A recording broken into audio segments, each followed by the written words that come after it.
Alright, before we get going any further on this project, I want to get the floor cleaned up and this rust taken care of. Now, I know I have it on my rotisserie, that's kind of nice, but I've done this a lot of times on my creeper, and maybe you gotta pay your dues. But we're not going to sandblast. It'd be really nice to be able to sandblast this, but sand gets absolutely everywhere, and it's a little bit more money. And this isn't a $200,000 restoration, but we want it nice and clean so that you never have to worry about the bottom again. Now, if we buff this all out, take as much rust off as we can, and we spray it with a rust converter. Now that rust converter, I don't know, you have to talk to a chemist what it does, but it turns into a different oxide.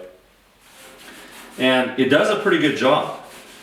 Any residual rust that you got here basically is just turning black, and it's left with, I don't know, it's kind of this white powdery thing, but all you do is just take a scuff cloth, just kind of wipe it off, and then basically we're ready for a primer. We'll use an epoxy primer on here, and then put an undercoat on. Then the bottom will be beautiful. It's one of those little things that take the time, make everything, if the little things look good, then the rest of your truck's going to be beautiful. Alright, the dirty work. Buffing the rust. Now all I do is just use a buffer, and sometimes you get a little wheel like this on your electric drill. Works good for getting into the tight little corners, but you want to have the doors open for this. Alright, let's get started.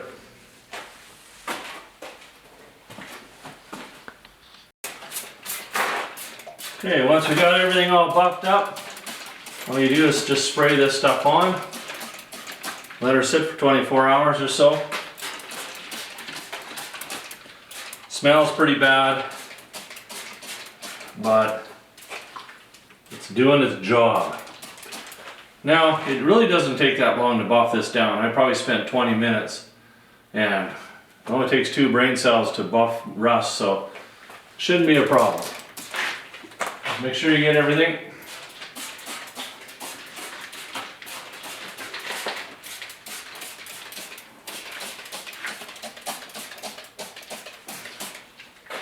There.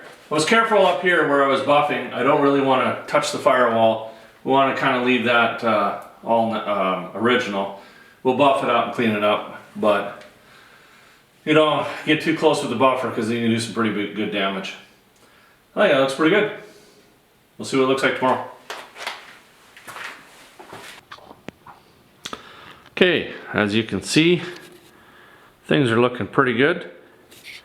The rust converter's done its job. It's overnight. Now, if you have any residue on your paint or anything like that, it's a little bit overspray, it's not going to hurt anything. Just take a water-based cleaner and clean it up, because it is phosphoric acid, so it's a water base as well. Now you can kind of see that I have same issues here in on the top of the roof and on the floor. Let's just go over here. So we will use the same process. I'll buff all that stuff up, throw down some converter, and then we can prime it. Now we'll get time to get down and dirty. Okay, time to hit the floor.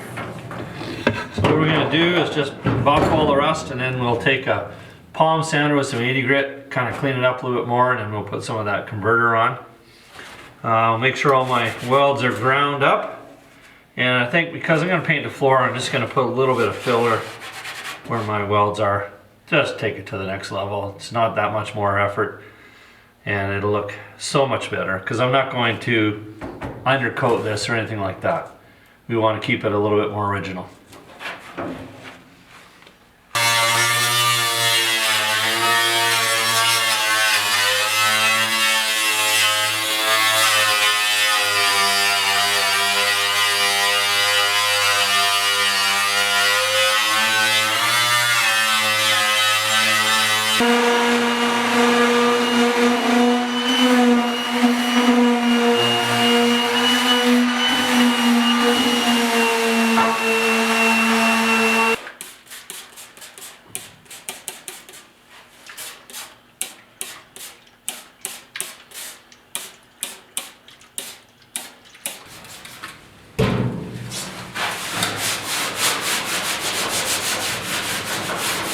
I'm just cleaning up in behind where the fuel tank goes here.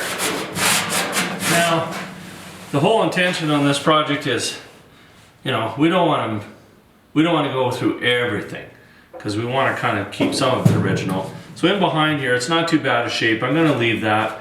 I have to paint above and the roof, of course. We'll do that. Floor is ready to go.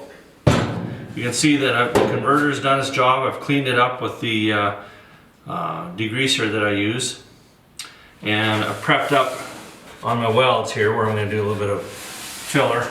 Now, we could do another option. We could prime it and then put, normally what I do is just put a little bit of seam sealer over my welds, and then, you know, then you can go ahead and paint it. But we want this one to look a little bit nicer.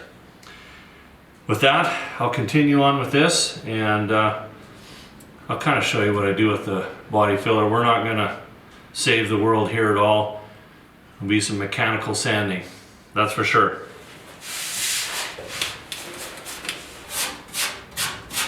Time to do some sanding.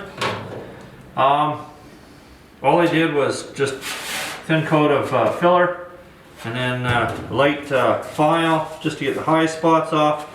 I'm not sanding that by hand, just use a palm sander with some 80 grit.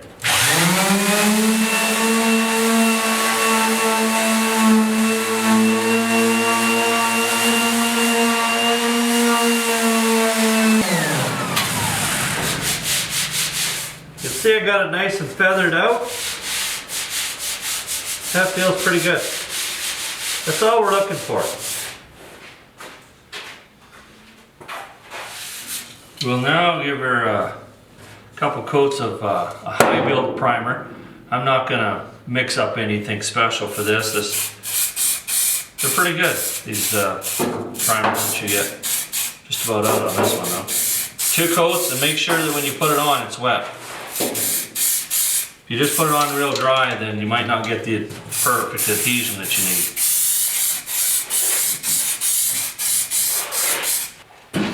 We're ready to tackle this.